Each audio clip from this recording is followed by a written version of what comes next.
Good evening and welcome to everyone to the Cincinnati Faith Forum with candidates from Cincinnati City Council. We are your moderators this evening, Reverend Nelson Pierce and Pastor Leslie Jones. Tonight's forum is sponsored by Faith in Public Life and the Cincinnati Ujima Pact. Faith in Public Life is a national movement of clergy and faith leaders united in the prophetic pursuit of justice, equality, and common good. Together, FPL is leading the fight to advance just policies at local, state, and federal levels. The Cincinnati Ujima Pact is a local movement of faith leaders and people of faith building Black political power. A questionnaire covering crime and safety, affordable housing, and racial disparities was sent to all 35 candidates. 10 candidates responded, completed the answers, for tonight's forum. Tonight, we invited all of those candidates that responded to join us, and 7 of those candidates are joining us tonight. 3 candidates had previous engagements and were not able to join us. We will begin the conversations tonight, moderated by Reverend Nelson Pierce, and then we will move to a segment where we will then have a round of questions that each candidate will be given 90 seconds to respond. And then we will close tonight with some closing thoughts from each candidate. And so now we will begin this segment with a conversation moderated by Reverend Nelson Pierce. Good evening. Good evening, everyone. Thank you so much for joining us for this first segment of questions. Each, as Pastor Jones said, each of the candidates received 3 questions. A question about their approach to crime prevention and police, a question about affordable housing, and a question about racial injustice. And so we will be grouping candidates to have a little bit of a dialogue, a conversation about their responses to those, a segment about each of those, and then we will be doing some one-on-one questions. So for this first segment about crime and police, I'm going to invite Reggie and Lakeisha into this conversation. Hello. Hello, Reggie. So your answer on police and crime was perhaps one of the best answers that we received about how you would approach crime in the city. And so I wanted to give you a chance to go into a little bit more depth about how you view crime and the ways in which the city needs to prioritize solutions for it. Well, first of all, thank you for that. And I think that my answer is a product of both lived and professional experience. And so when we think about crime, and particularly the increase in gun violence and violent crime we've seen in Cincinnati, I really centered on this idea of lack of access to economic mobility, lack of access to services that allow people to dream, to take care of themselves, and to take care of their families. So I grew up, and I often don't talk about this part of my life, on the south side of Chicago in a neighborhood called Inglewood. It's the movie that Spike Lee made Chirac about. I saw my first person murdered when I was 6. I been on several school buses that were sort of shot up. And so I was really raised in a very violent environment. And when I think about some of the folks who are my peers who were able to go on and graduate from school and go to college and have careers, we came from families that, even though we lived in sort of communities plagued by violence, there was economic opportunity for us. There were options and there was hope. And I was provided the opportunity of hope because my mother had the money and had the little bit of space in her life to be able to introduce me to dance and introduce me to these various activities. And so when we think about violent crimes, we have to think about just look at the facts of the communities. These are communities that have low home ownership rates. These are communities that have low employment rates. These are communities that have high health disparities. Communities that have good health outcomes, good employment, right? High home ownership rates do not see that level of violence. And so it is just clear as day that we have to tackle those issues. Now, these sort of immediate interventions are needed, right? Where we have to surround young people, surround folks who are committing crimes and love them and provide them resources. And we need to have police intervention to solve those crimes. But long term, we're going to get there by solving those economic factors. I'll close with this. The collaborative agreement is critical to this because it outlines this very thing that I'm saying, right? The collaborative agreement says that the police need to solve crime and that community and community organizations need to band together to begin to solve the issues around socioeconomic conditions. Collaborative, right? That it takes all three of those sort of conditions to really begin to move neighborhoods that are plagued by violence forward. Awesome. Thank you so much. Lakeisha Cook, do we have Lakeisha Cook here?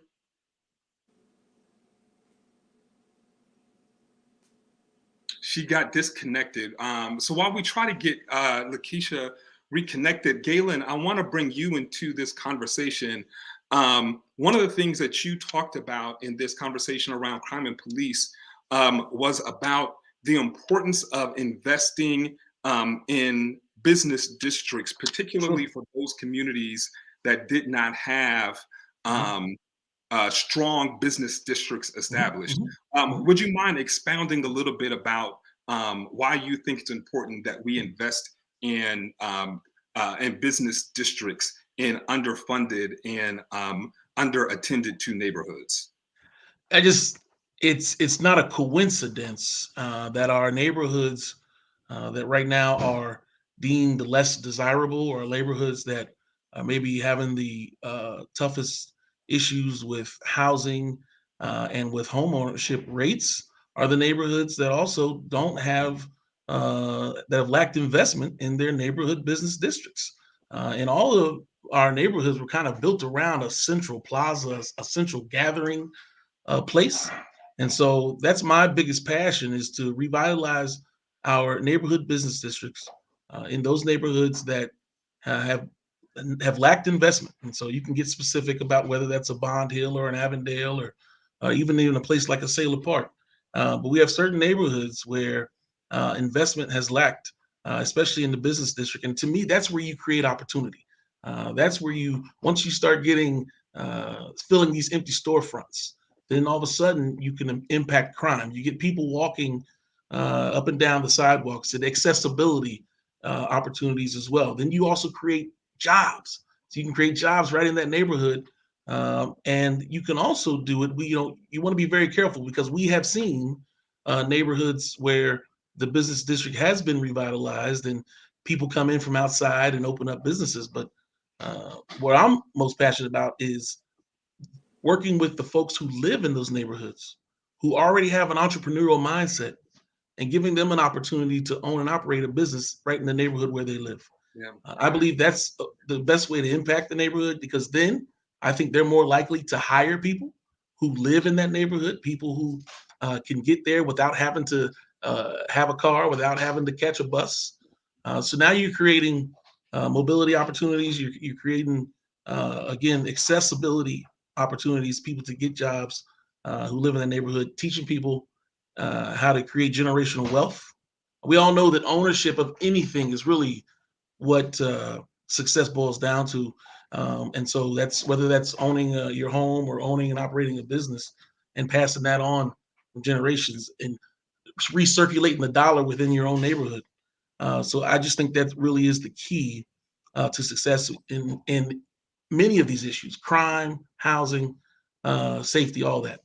Yeah, thank you. Um, it looks like we got Lakeisha back. Awesome. Lakeisha, I wanted to kind of bridge this conversation around how we deal with crime and how we deal with affordable housing. And I really hope people will go and look at the link that we're going to share with all of your responses, because you gave the most detailed responses in a lot of these areas. And one of the things that I noticed you talked about in your response to how we deal with crime is how we create community or communal spaces. And not just about dealing with individuals or dealing with systems, but how do we actually create spaces there where community can be nurtured and where it can flourish. And so I just wanted to give you a couple of minutes to um, about your thoughts about this, about how we use churches and other community centers as places where the public can be engaged with on multiple levels.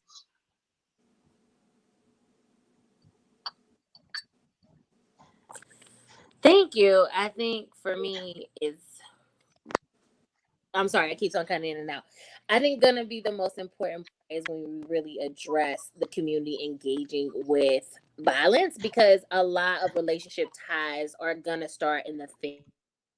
Is in our relationship.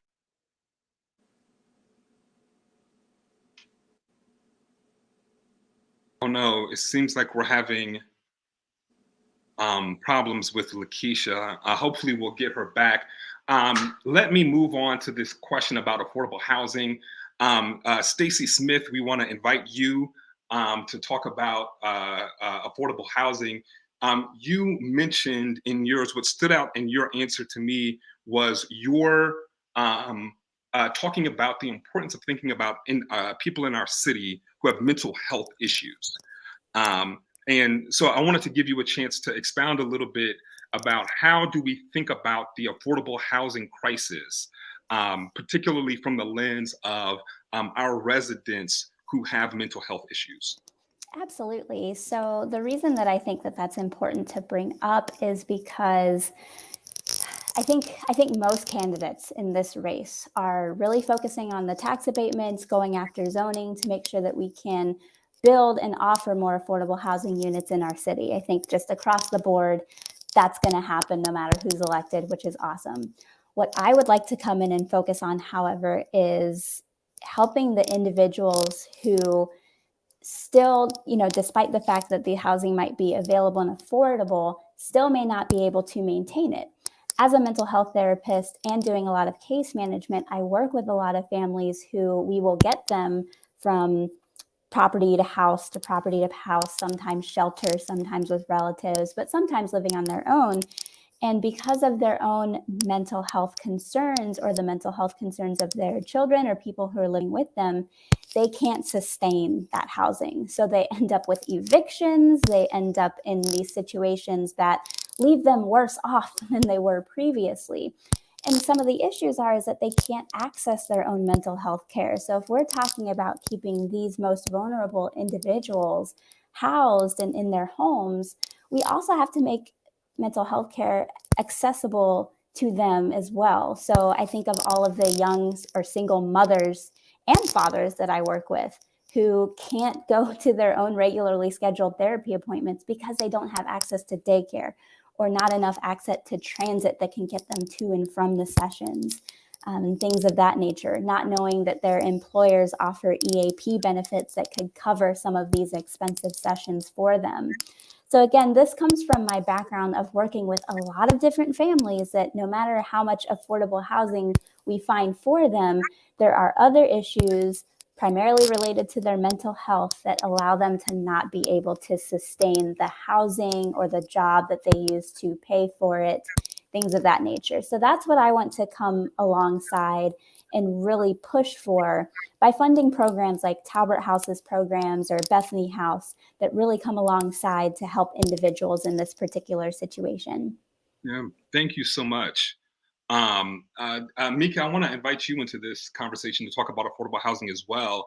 In your response, you talked about, in addition to talking about the where partnerships can be created about this, you talked about the importance of creating a tenant's bill of rights.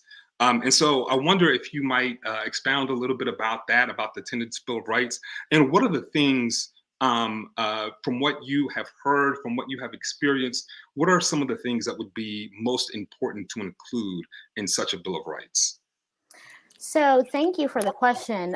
One, housing becomes critically important to me as a single mom in the city. I've certainly been on CMHA's waiting list, and after 3 years and getting to the top, and then seeing lack of quality when I got there. And so again, just an incredibly important issue. And we also have to think about in our housing infrastructure that we have a city that is over half renters. And so if we're not addressing the things that they need within this ecosystem, then we're missing out as well. And so we need to make sure that we're doing more things like renter equity models, so that folks that are renting can actually provide attain equity within their spaces, and there's models out there. And so we've got to support the smaller CDCs that can help get us there.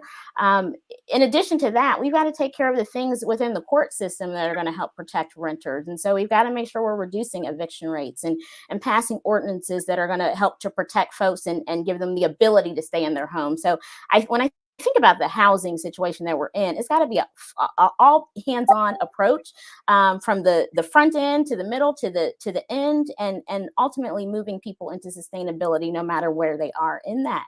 And so because we are a city that is mostly renters, we need to do some more guarantees around that. And so allowing renters to organize and come up with tenants bills of rights that would help to normalize or make consistent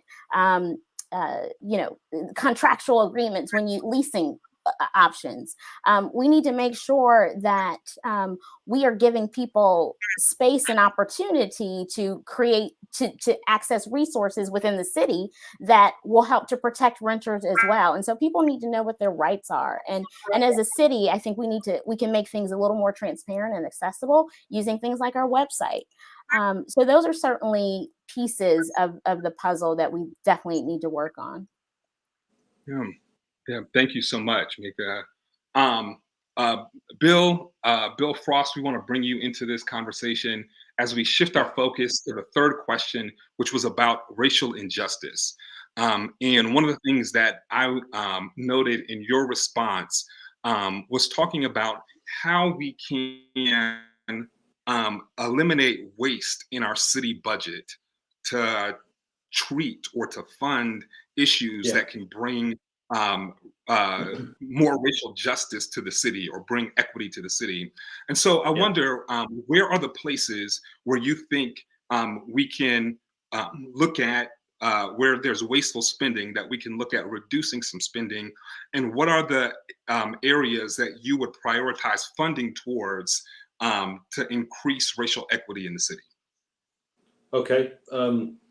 First part, thank you for the question, and thank you for having me as well. I really appreciate the invite. Hopefully you can hear me okay. Mm-hmm. Good. So the answer to the first part of that is everywhere. I think that we have, those of you who've sat through some of the city budget meetings will know that there's a lot of line items in these budgets. Now obviously 65% of the budget goes to fire and police. And I'm not for 1 minute going to say that there's no waste there, but just skip over that for a moment. There's a lot of programs that are perennially funded. Sometimes for 10, 15, 20 years, they've been getting $1 million a year from the city. And as far as I can see, the city hasn't got anywhere a track of what we're getting for that money. I come from industry. I work at GE. We make money. We make money because we spend less than we get in. That's a business. We need to do the same for the city. And so what I'm talking about is, so in terms of how would I go after it? I'm talking about an audit at first of every line item. And what I mean by that audit is I want to see what was promised at the beginning of a line item. Let's say you receive $150,000, it could be 1.5 million, whatever the number is. What did you promise to deliver to the city when you started getting that? And what have you given the city? And we'll decide as a city council whether what you said you would give, whether it's monetary or change or whatever it is, whether that has been successful. And then if it hasn't, we maybe should look at other ways of getting the same thing done if we believe something needs to be done. So I'm talking about a return on investment kind of approach to how we look at the budget. Now, I think restructuring the way we do things, oftentimes we fund things and then we walk away and we don't go back and look and see if there's anything changed. I think we need to be reassessing needs and priorities every year. But particularly, I would be going through an ROI type audit. An example, would be food deserts, which affect many of the tougher neighborhoods. I'm sure that there are several groups that we're spending money to right now who promise to get rid of food deserts, and we haven't.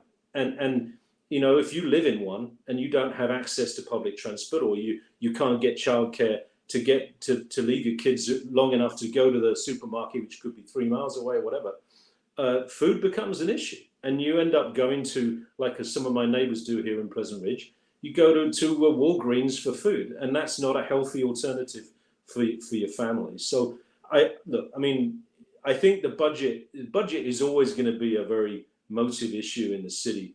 But if we treat it, the way I want to think about it is, I want to treat every dollar as if the person who works the hardest in the city has earned that dollar when I'm spending it as a city council member. I want to think about the person who has the worst job, the lowest paid job. I want to treat that dollar like them and make sure that we're getting the best bang for the buck from those dollars. And I think that'll show us to a lot of waste in the city budget. Yeah. Thank you so much for that, Bill. I appreciate that. I am going to shift it to Pastor Leslie Jones to have follow-up questions. Pastor Jones, I think we have Lakeisha Cook back, so maybe we can ask the first question to Lakeisha and give her a little bit of opportunity to also respond to what she was saying about community as it relates to the community, these communal spaces.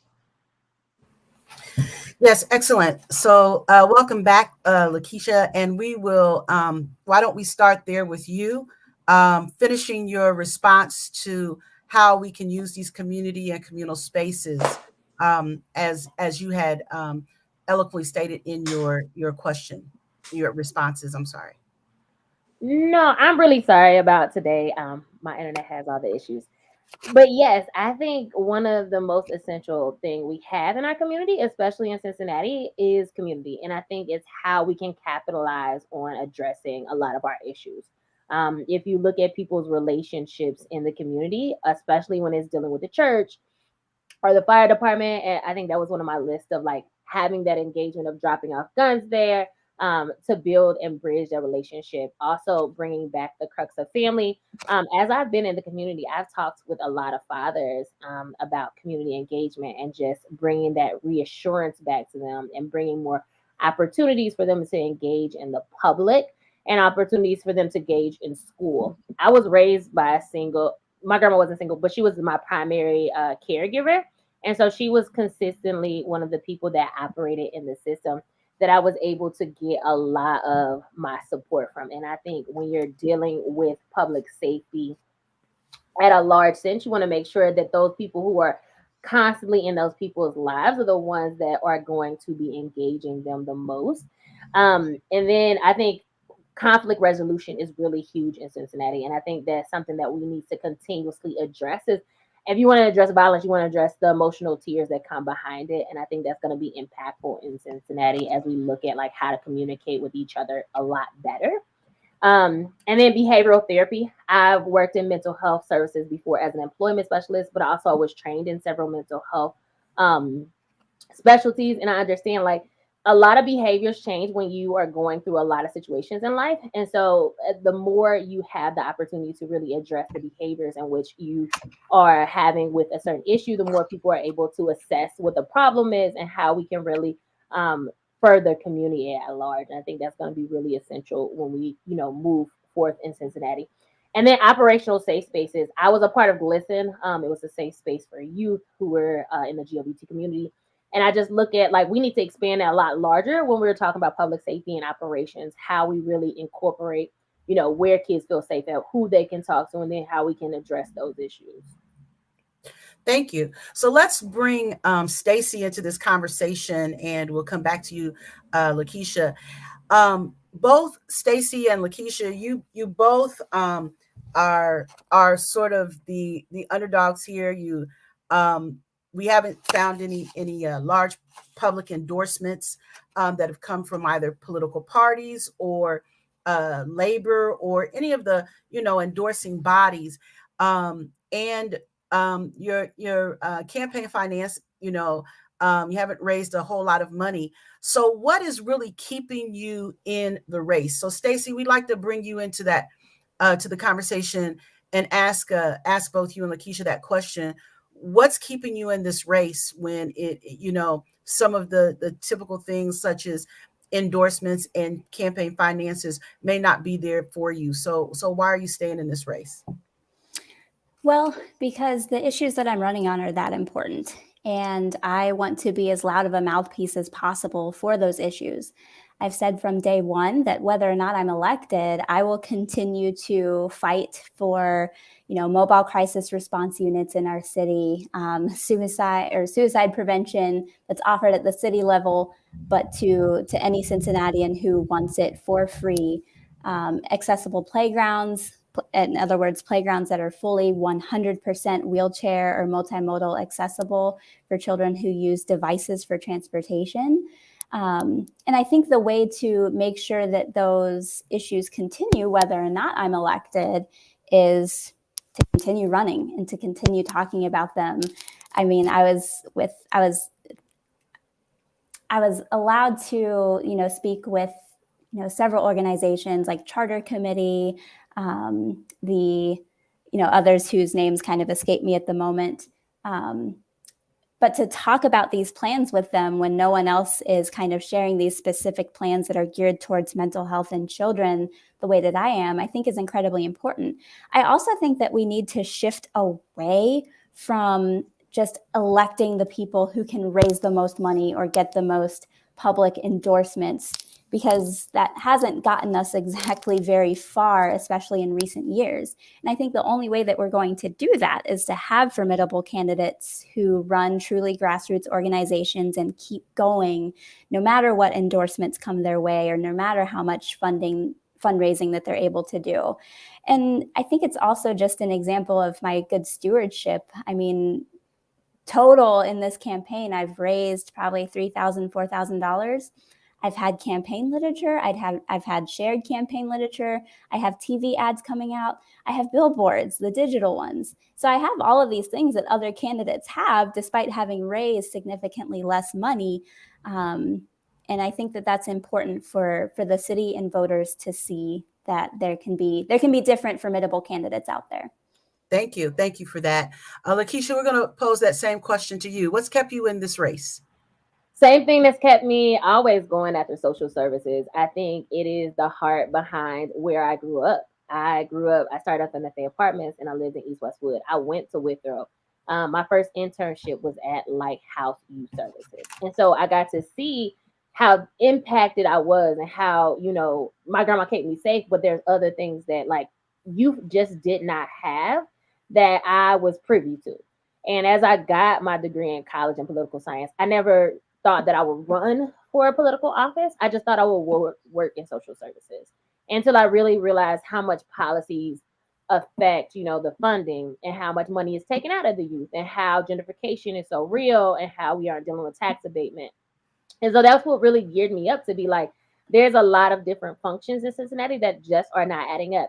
And it's not just about money. If I look at some of the endorsements and the endorsed people who were endorsed by unions last time, we have not grown our unions strong, even though there's strong endorsements in Cincinnati for these union workers. It's usually like a chokehold. Like, we'll endorse you just to keep you operational, but we're not going to give you more jobs to deal with as much construction as we have, as much buildings as we've operated. And that's what some of the things I've talked to the people about. Like, affordable housing is essential for you, union workers. And yet, in the last few years, we have not even addressed affordable housing. Like, that's really important to me. And so what keeps me in a race is I am educated. I'm willing to go above and beyond. And I'm honest. Like, if I'm really going to do these things, like, I know I'm going to do them. And so anytime I've had endorsement conversations, I address the issues and I talk about, like, as a person who wants to support this, these are also the things that I would make sure are accountable. Like, for all the new development, I don't understand. In other big cities, we require affordable housing. We require them to have either a certain level of pay or have so many workers, which we're still union supported. And so that builds the wealth capital in Cincinnati. And so when I speak honestly and truthfully about those things, it's just a level of, there are other people that are suited for the endorsements. And so it's not that I don't want to try, and it's not that I don't understand it. It's just the complexity in which it is. A lot of people ask, the first thing is, how much money do you have? And who are your endorsers? Because those are relational ties. And if you look at it, even with Metro, we could easily ask Metro, who gets paid from us, like, hey, can you come to the front table and tell us about your operational plans? Can you tell us about the union? The union's been fighting for more money, and nobody sat them down at the table and even said, like, hey, let's sit in the middle. As city council, we could easily, participate in that so we can get the Metro running. We could participate that with any type of business with more unions developing our streets and our highways, but we don't see council members doing that, and that is not okay. And I don't want to be that type of person. So it's not about the endorsements. It's about, am I willing to step in the gap? And that is what I'm consistently willing to do, no matter what the endorsements look like. It's about being honest and actually providing things for people. Thank you for sharing. And so we will give you time. There will be time at the end for you to have a last statement. So we'll come back to you. We're going to move, and that's for every candidate. You'll have some time, so you may want to, make some notes if there's something you want to address. So let's move actually to the whole opposite end of that conversation and that spectrum, to some candidates that have some endorsements, and particularly we want to talk and bring both Reggie and Mika into this conversation now, in the fact that we have had a long history. Both of you are endorsed Democrats. We've had a long history of Democrats in City Hall. In the most recent times, unfortunately, we have seen some issues with Democratic candidates and then elected folks in office in City Hall. And the real question is, how will you restore the confidence and trust? And what makes you different than those who have been elected before you? So let's start with Mika with that response, if we could. I always love this question. First of all, I want to say, I'm honored to be endorsed by the Democratic Party to run for city council. And I think one of the things that, and I'll just start with the unique part, which will lead to the other part of the question.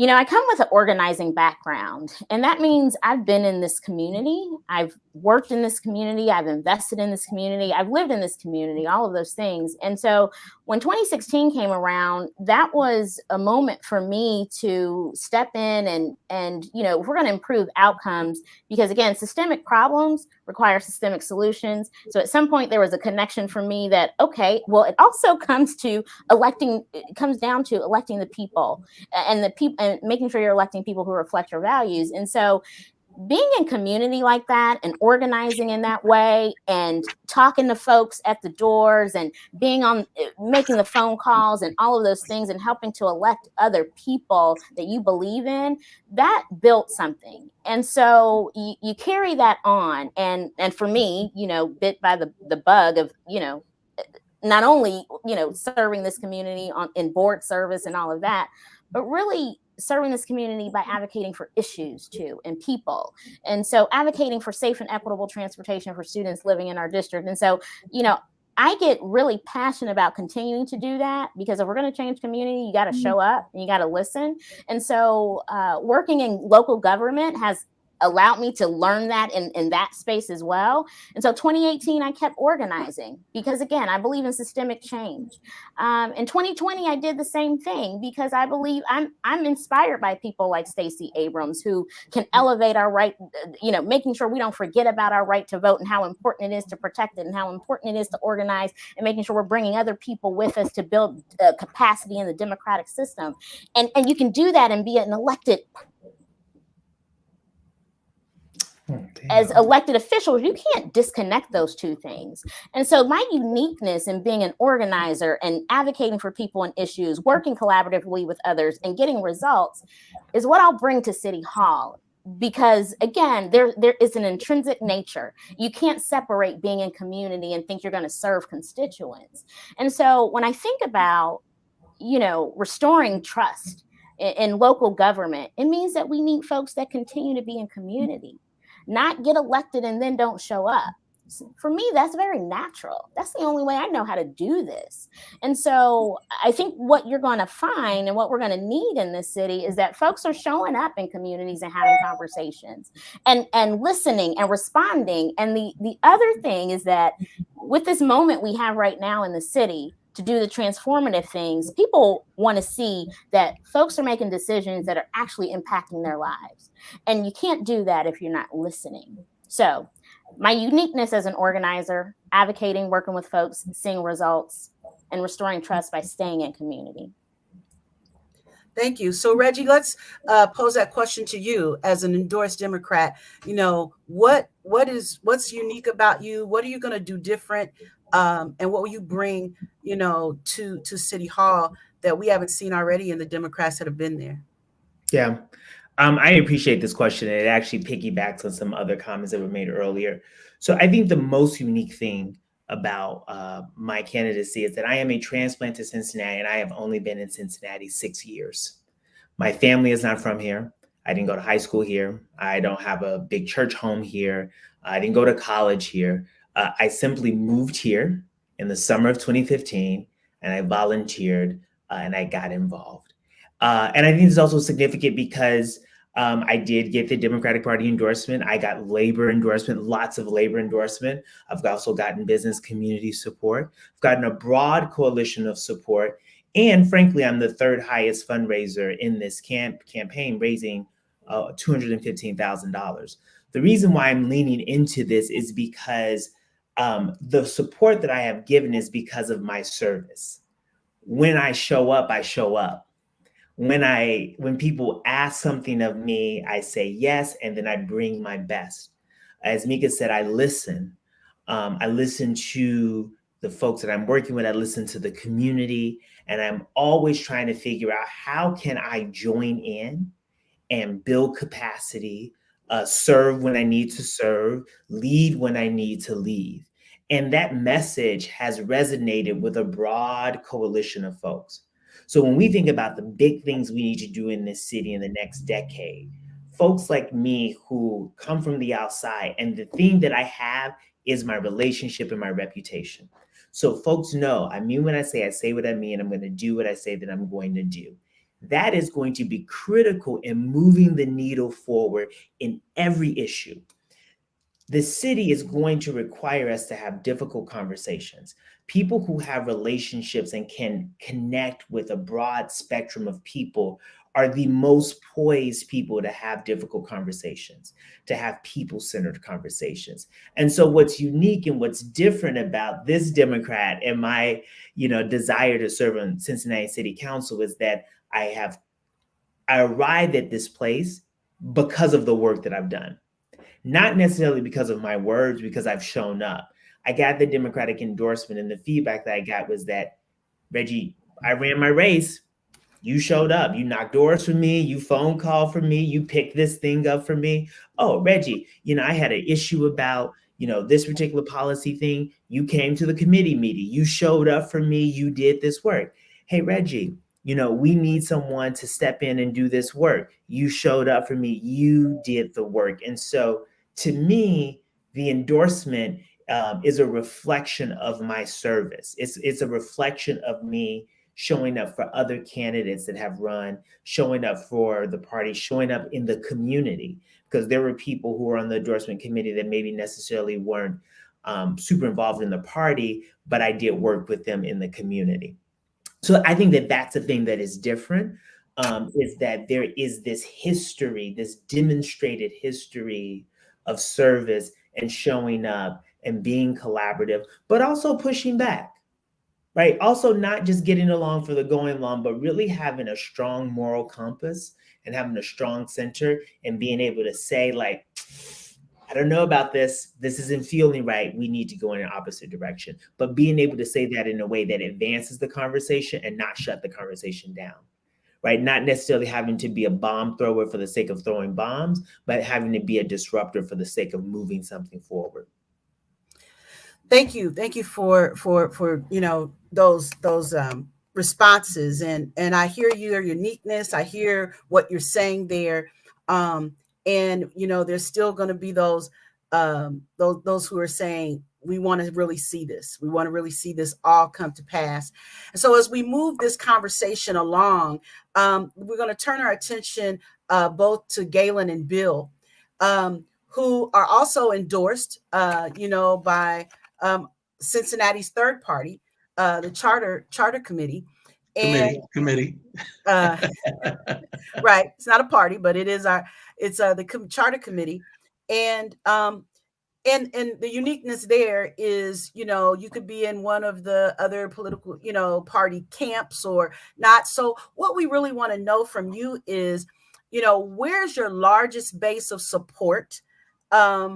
And who are those people that really support Galen Gordon? We'll start with you, Galen. For me, it's middle class Cincinnati. It's people who have entrepreneurial mindsets. It is the mom and pop business owners. It can be renters as well. I work in hospitality, so it's working people. And that's who I am. That's where I want to see all of us get to and or better. And so that is really where my, if you want to call it a target, but we have to look out for all of Cincinnati. And so you don't want to lose sight on the needs of the entire city. But if you're asking who most likely would resonate with me, it's going to be folks who want better for their community, and they also see and understand that it takes work to get there, and it takes compromise to get there. As an example, I live in Cincinnati because I choose to. I didn't live here all my life. I was born in Madisonville, and then my family, we moved out of the city, but I came back on purpose, and I came back with intention. I live in the West End, which is a predominantly African-American neighborhood. And I thought that it was important that people see an African-American family home ownership in the West End. And that's why we live here. It's convenient, certainly being in the location. It's convenient to my job, convenient to downtown. But we chose the West End on purpose. And so that's really, kind of my mindset. And I want to create opportunity. I want to show people that it's possible that we as African Americans can grow and have success, and we can create opportunity. And that's really what I'm all about. I am endorsed by the Charter Committee, and I'm proud to be. If you check my records, I vote Democrat, I think in every election. And so, so I am a Democrat, but I want to make sure that it's understood that I'm an independent thinker. And I'm not going to just vote the party line just because people think you should. I think we have started to recognize in recent years as African Americans that, maybe is the Democratic Party, are they playing with us too? Do they really care about concerns and initiatives that impact the African American community? And people need to understand that as the African American community goes, so will the rest of the city. And so it's not one of those things where, it's Black only, right? Somebody taught me a long time ago, pro-Black has never been anti-white. And so that part's important. We need to really uplift, create opportunity, incentives, and incentivize in our African-American neighborhoods especially, and so that we can grow the city in a positive manner. Thank you. And we'll toss it over to you, Bill. Where will we find your base and your political support? Where does it come from? Okay, so firstly, let's talk about why I am running as a charterite. I am, like Galen mentioned, I think the Cincinnati Enquirer have a D next to my name in the list. I've been a registered Democrat in just about every election since I started voting here in '95. But what I learned some big lessons in the community council leadership here in Pleasant Ridge. We're a diverse community, economically, racially, housing different. I mean, we have a lot going on here. And I was president for several years, and after a few years, a pattern emerges, and the pattern is that you're solving problems. You're dealing with the hard ball that gets thrown at you, the curve ball that gets thrown at you. You're dealing with those things every day, every week, and none of the answers we came up with were out of a Democratic or a Republican playbook. None of them. They were all put together by our committee after talking, getting everyone around the table and coming together as a community and coming up with answers. And so what became clear to me is that when you get down to a street by street level, really the big national parties really have no place. And in fact, I think a lot of the times, personally, I think they get in the way. Everyone has, right now, we see it every day, people have dug themselves into their trenches and they're not even willing to talk hardly any of the time.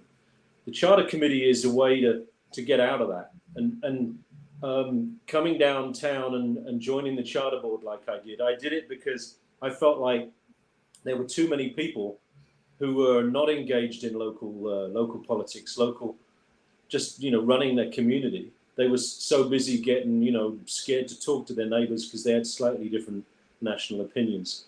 So my base is everyone who wants to help their community and doesn't want to get tied down with party political stuff that might mean something in Washington, but it really doesn't when you're talking about what's happening on the corner of Grand Vista and Montgomery.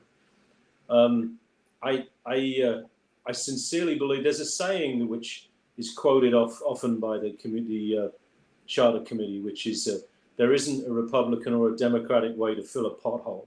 And that just kind of, I think it encapsulates the whole thing, that there is not, I don't believe, and I'm really not trying to downplay the hard work that all of the people who are endorsed by the Dems have put in, same for the Republicans. That's what I'm trying to do. I'm saying that for me, coming in and saying, I don't want to have that as part of my ticket, it's helped me stand on doorsteps and talk about solutions and not talking about, not having to come out at any solution from any particular direction.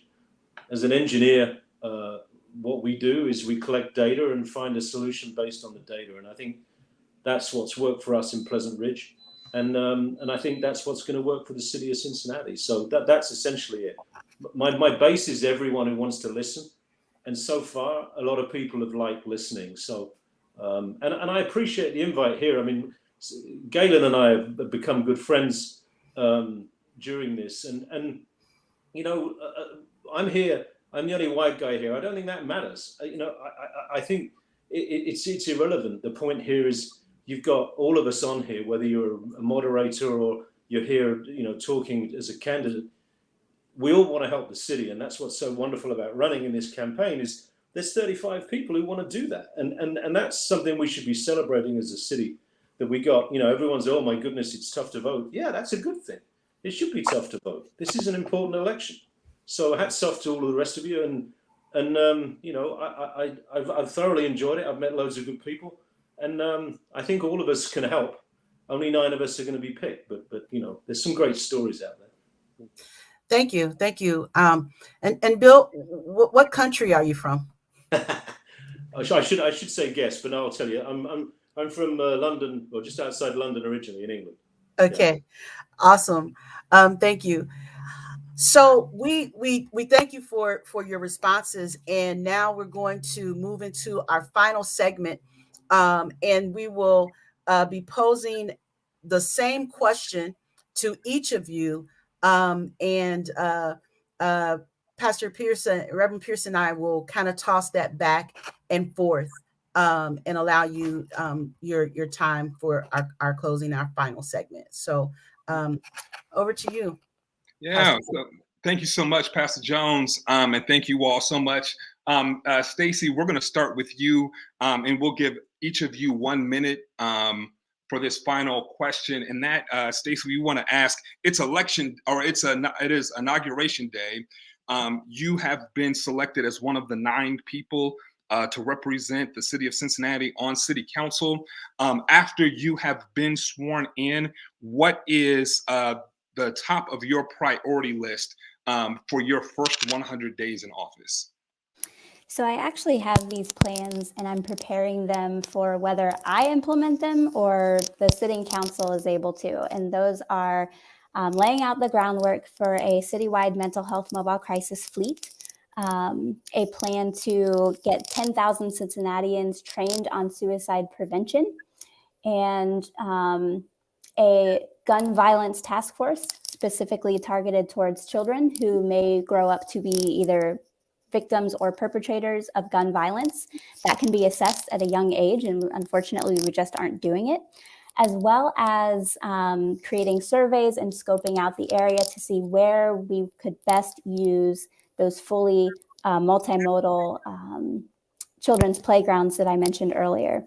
Those would be my first action steps if inaugurated, as well as working with other candidates or as other council members to work on the Tenants' Bill of Rights. I'm also in support of that, as well as proposing some charter amendments that will hopefully weed out corruption in City Hall. So I hope that that answers your question. Yes, it does. Thank you so much.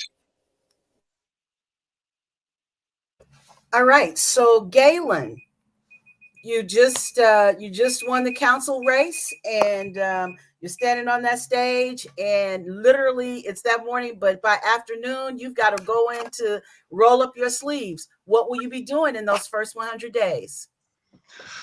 Well, actually, I plan to start, after we win on the 2nd. I'm hoping that we're able to start the conversations and communication before that. But if not, then, we're certainly going to be starting talking with community leaders, because we've got some certainly youth violence and safety issue concerns that need to be addressed. And so there are some conversations that are happening right now with Cincinnati Black United Front and a couple other organizations. And so I want to make sure that's kind of brought to the forefront, and appropriate attention is given to that. There's conversation also that I want to move forward with as far as economic investment in our neighborhoods that have been lacking that in our business districts. So I want to move forward with that. I think we need a neighborhood study, and that's going to be the hardest thing to get forth. Those cost $150,000. And so we're going to need some private partnership. But I think when we're talking about the housing issues that are facing our city, we need true data. We need to be able to find and figure out, what neighborhoods need what type of housing stock. Does your neighborhood? Sorry, thank you. But that's what I'll be doing in the first 100 days. Thank you. Thank you so much. Mika, we're coming to you next. We want to ask you, election day has come and gone. You've been selected. You are now taking your seat as city council member. What's on your priority list for your first 100 days? Oh, being able to vision here. So one, we're going to work on the Housing Trust Fund revenue source. It's going to be so important in us being able to move our housing situation forward. And so that means bringing folks to the table to increase the public-private partnership opportunity there. It also means investing in a strategy that's going to get there. So we got to look at housing our future, and we've got to look at what the chambers put out, and we've got to make those things happen, work collaboratively together. I'm also going to make sure that we are working on improving public safety immediately. That means how can we look at our current police budget and making sure that we're getting the greatest return on our investment in regards to improved outcomes. We want to lead the nation on this, and we can because of the collaborative agreement. So we're going to make sure that that is working properly. We're going to make sure we are catching up on the complaints that the Citizens Complaint Authority is working on to do that. And we've got to figure out what that game plan is and a timeline for that. I also want to make sure that we are creating these micro grant opportunities by beginning to incubate Black businesses here in this city so that we can give people exactly what they need, the small incremental things that they need to go to the next level. And so it's going to be working with folks like Mortar and our chamber, African American Chamber, to do that, and other organizations like the Urban League. Thank you. Excellent. Our next person, we're going to ask you, Bill. You just won. I don't know if your mom and dad are still in London, or if you have any folks in London. They are now cheering you on. They're up in the middle of the night saying, "Go, go, go!" Yeah. And it's up to you now. What are you going to do in prioritize in those next 100 days? So I guarantee the first thing I'm going to do is I'm going to walk around every office in City Hall, introduce myself, and let them know that I'm ready to collaborate with everyone on everything. I think that's important. We need to create a culture of collaboration in there. I think it would be nice to start with a vision that every vote that goes on in City Hall is a unanimous vote. We can actually work as a team and lead as a team. And I think that would send a really strong message to the city that this new council's a new breath of fresh air. It's a new Cincinnati. So what would I want to be working on? Well, aside from the fact that what's going to happen on day one is something's going to go wrong and we're going to have to fix it. If nothing goes wrong on day one, then what we want to work on is kicking off the program that I outlined in an op-ed a year ago on how to kick off teams of people to go out into the communities and help the communities that really don't have a functioning community council, who don't get the representation in the city that they need, who don't get a seat at the table when the money's being handed out. I think that's one of the biggest issues in the differences between the communities. There are communities that have very well organized community councils. They're in there as soon as with their hat, as soon as there's any money available, and they get it all. And the guys who don't have a community council don't. So I think that's the number one thing. Your time. Yeah.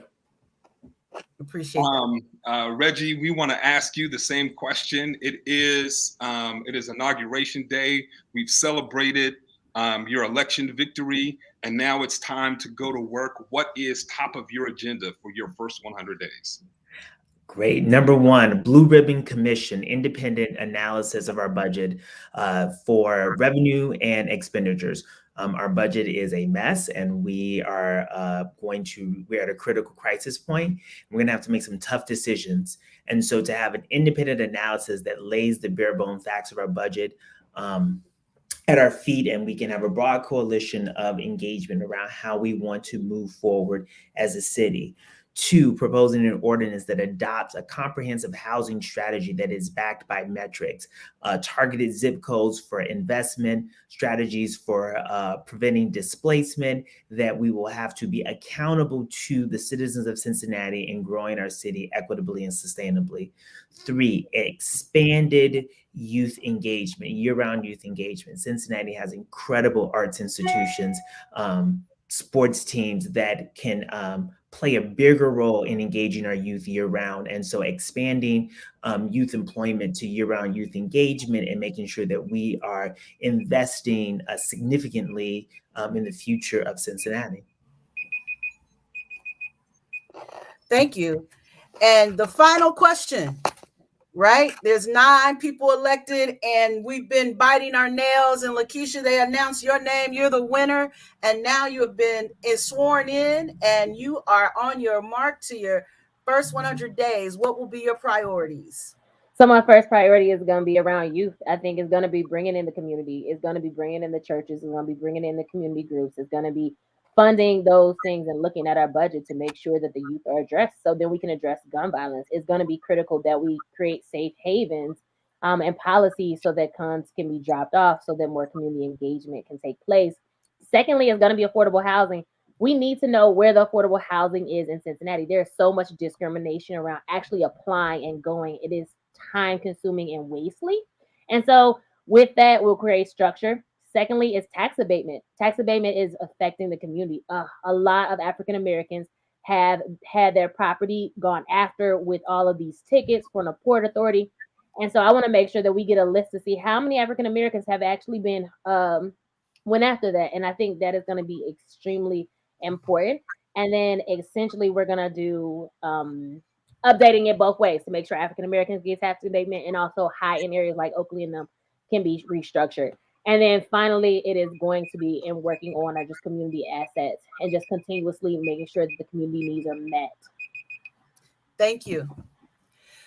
Thank you for that. So we want to thank each and every one of our candidates. We gave you an opportunity to share your vision for Cincinnati and reasons why you should be elected. We want to also make note that we will be making available all of the written responses that we received here as a part of the Cincinnati Ujima Pact and Faith and Public Life Forum. And so we'll make those available. People will be able to read those responses. And we want to remind you that this weekend, the polls are open.